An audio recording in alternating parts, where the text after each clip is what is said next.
Prokaryotic cells are very simple cells. They don't have organelles. They don't have a membrane-bound nucleus. You know, in eukaryotic cells, the DNA is so incredibly important that we put a membrane around it to keep it safe. Okay?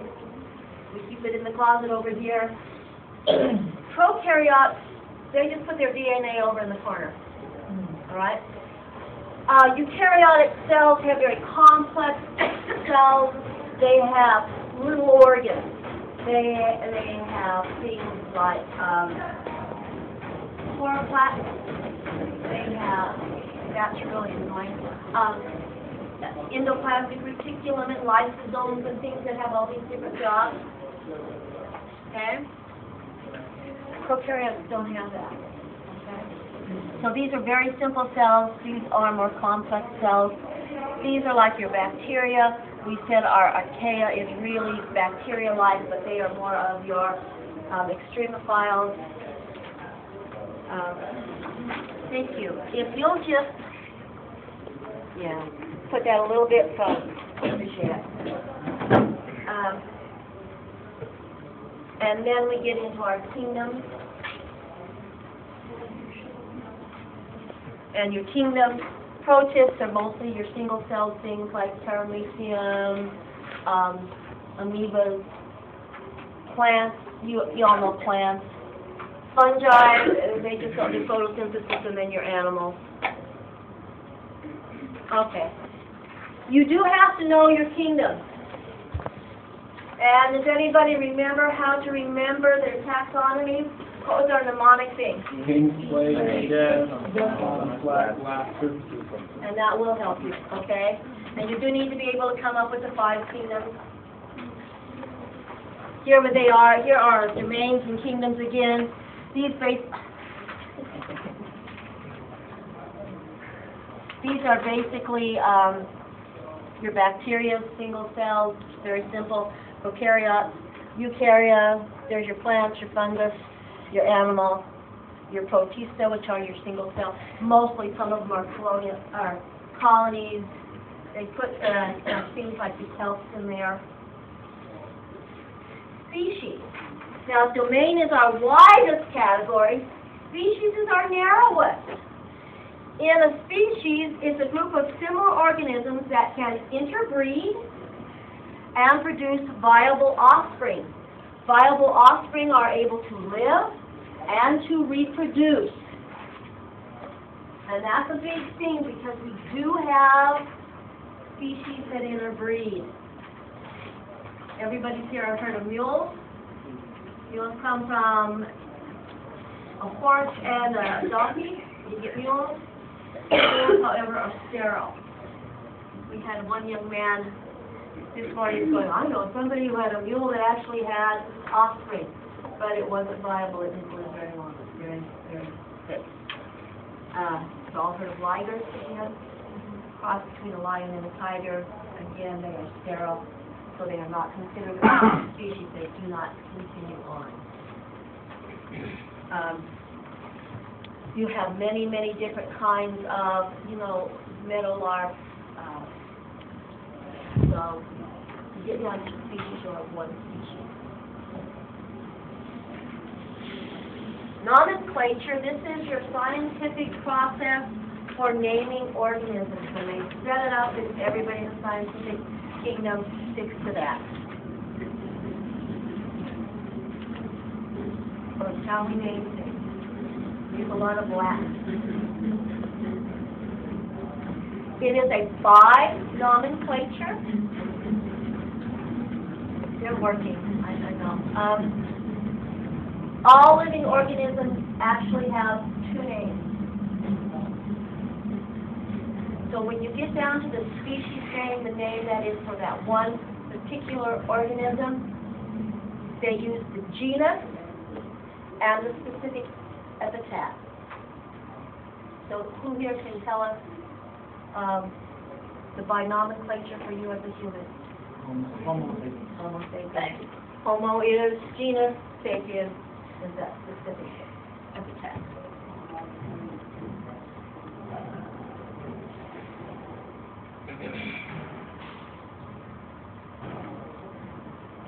The genus is always written first, and the genus is always capitalized.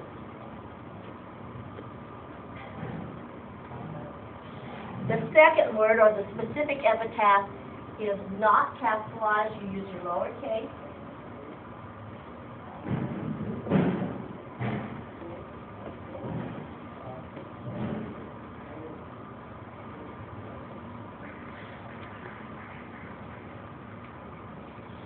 Example, and this is the one, was that too fast? Yeah. I heard some gas. Unless we are really pressed for time, I'll go back. Okay.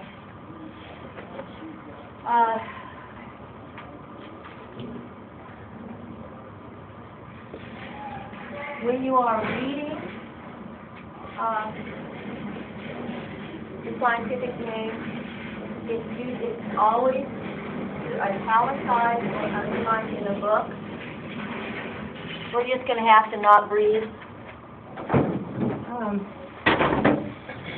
So we'll use up our oxygen, so don't use too much.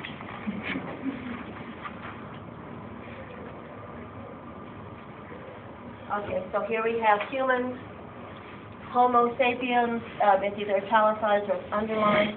First time you read it in a book, they'll write it out as Homo sapiens.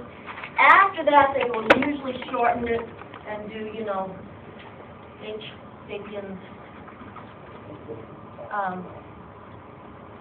We all know E. coli. This is shortened. It is actually for, the E is Escherichia, which I cannot say, Escherichia coli. We shortened it to E. coli. One of those horrible little things that can make us really, really sick. And so we shorten it like that everybody knows what it stands for. Does that supposed to say H sapiens thing? No. They just show two different ways. I can italicize it or I can underline it. I'm just saying when you come in the book and you see H. sapiens, that's just for room to print. That's what they've done. That's just telling you how they do it. Okay. If you have one of these, now's the time to use it. So, we have two meadowlarks. We have pictures up there. They're separate species. You have your eastern meadowlark and your western meadowlark. Although they look very similar and have similar habitat, they are considered two different species. Why would that be? A, if you don't have a clicker, you can use your fingers. They do not normally interbreed. B, their ranges do not overlap. C, they have different songs. Or D, they do not share the same habitat. What makes a different species? Ready?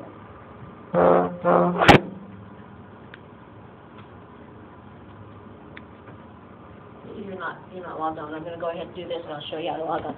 Ready? Oh, somebody is. This person said A. Good, they did it. A is right. How do you log on? Okay, I'll show you. Okay. All right. Hold it down. Hold it down until the blue thing starts to beep. Oh, which bit? What down? On. Oh. Okay. Hold the on until it starts to beep. And then push CC, and you should get a green light. Yeah, I didn't do that. I got it. That as long as if you're pushing something that's red, that's why. Now, a lot of you are saying, well, if they don't share the same habitat, they can't interbreed. That's not it. We said a species can interbreed and have young, so they don't normally interbreed. Okay. Well, one is in the east and one is the west. You have to know whether they look at the offspring. I would say no. Yes. The people with the clickers, do you know who's giving the answer? Anybody, Lou? We can, if everybody here had it. This is not a recorded answer. It just kind of helps you to know what the class is doing. And it's really fun when we have a lot of people.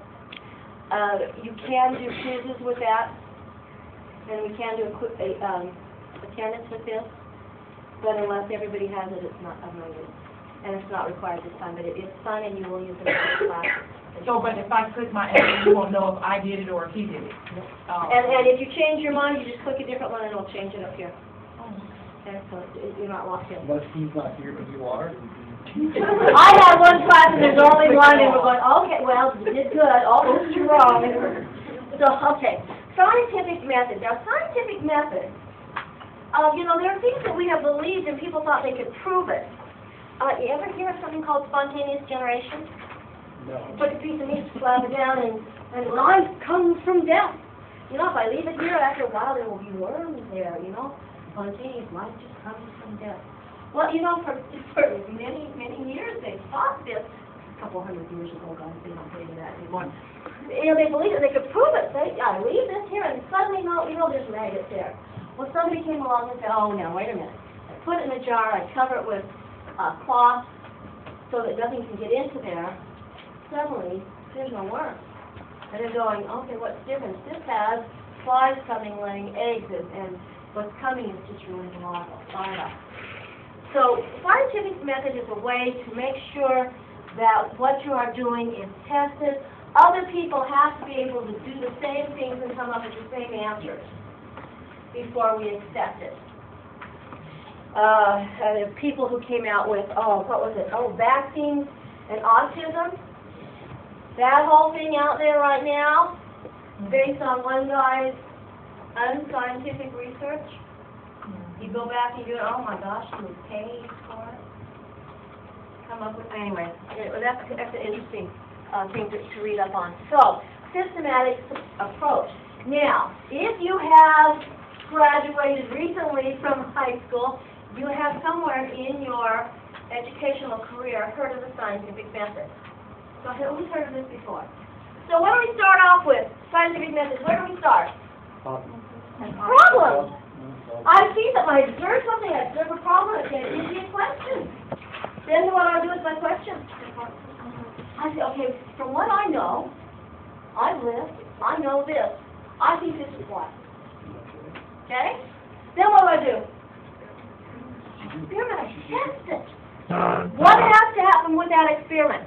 Has to be measurable.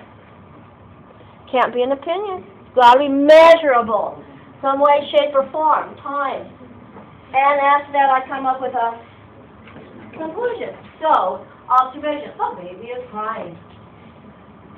Why is the baby crying? I think the baby is crying because the baby is hungry. Usually about this time I feed the baby. Experiment. Feed the baby. Feed the baby. Feed the baby. Conclusion, if the baby stops crying, I did good. If I didn't stop crying, I go back to why. Don't know. What other reasons could a baby be crying? Change. Turn a diaper, another one. Do something about this. Yeah. Overtired? You start sleep? There are lots of things. So, observation, an event or a problem that you observe. Why is this happening? What is going on? How can I do this better? You observe something, you come up with a question. I had a young man one time who said, what is the quickest way for me to walk to campus every morning? Okay? So you have to come up with a question. The question comes from something you've observed. I went someplace with somebody and the person was driving was going 65. Okay, you know. Oh, you're going to 65. Interesting.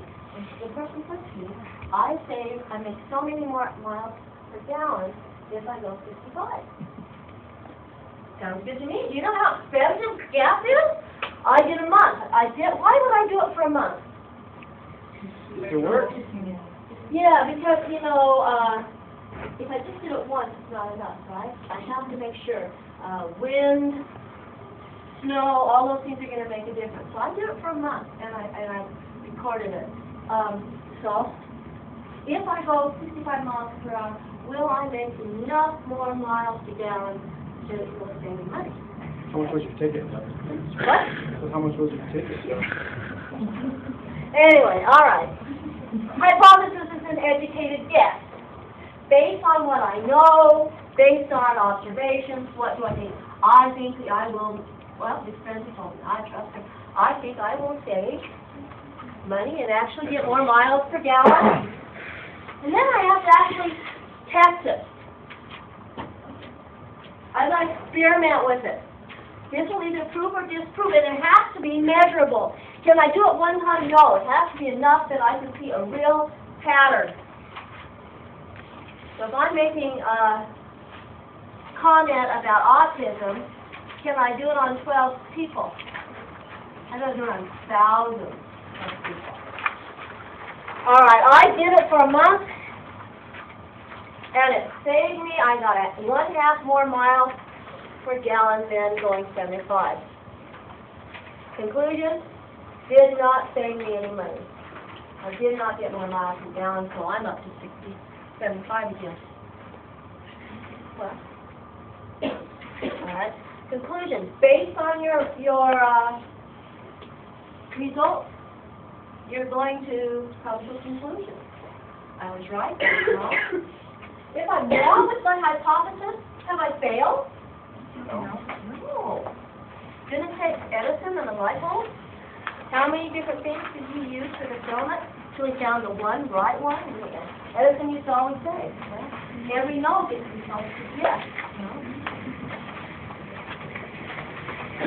Now, we have things called theories. Theory is a widely accepted explanation of a natural phenomenon. It has stood up to continual testing, but, you know, we're not to the point yet where we can say we're absolutely sure, because we might understand something. So it's still considered a theory. Einstein's theory of relativity. Well, we accept it at this point. String theory. You like string theory? Okay. We're not to the point yet where, you know, they're still working with it though, right? Yeah, that's new stuff. Okay, so, yeah. If you watch Big Bang Theory, a lot of fun, huh? They are a lot of fun. Okay, our next step is something that is a law. This is something that always occurs under certain conditions, always and probably has for the last 3,000 or 4,000 years. Somebody give me a law. Boyle's law. Boyle's law. Newton's law is 3 laws of motion. Gravity. What? Yeah. Oh yeah, so these laws of the will always hold true. And then it becomes a law. Okay? Now, this is your first chance for an extra credit, for 1 point extra credit. You can write up. Now, it has to be in your own handwriting. It does not have to be typed. It does not have to be formal. It does need the 4 steps. You have to give me your observation, your question. You have to come up with a hypothesis. You must tell me how you measured it in your experiment. You must come to a conclusion. The young man wanted to know the quickest way to walk to school. He did 3 different ways, and he walked and he timed himself. I know several people who tried different ways to drive. Now, this is not due until Monday, so you have a little bit of time. Not a great time. You don't have enough time to do something really great, something little in your life. Okay? If I set the clock for this time, I'm going to be better prepared. Lots of things that you can do. I had one young wife who said my problem was, we both work. He comes home before me. He sits there for 2 hours. And I come home, he hasn't done any of the things that I've asked him to do. So she says, I end up nagging him and yelling at him. The more I nag and yell, the less he does. She says, so I'm going to try thanking him for all of the things he does and tell him how much I appreciate it. He's doing more. He's doing more things because I thank him for how much I appreciate his help and how important it is to me that he helps and how much I appreciate it. And she said, who changed? She did. Oh, really, both of them. But she changed, and don't we all want to be thanked? There's a whole big thing. There's lots of things in psychology about positive reinforcement. Say thank you instead of well, yeah. I know you cleaned the living room and washed dishes, but what else have you done? You know, yeah. So, if you will need to have this ready to turn in for me Monday, come on. Monday when you come? I have a question. Yes. How are these little packages print off? How do they correspond with our book? I'm getting really confused. Okay, the frustration on that is they were based on, we set them up in what was the way we thought was more logical to Mark. Okay. The book was based on, they don't, but if you will use, It's in. okay, where was your schedule?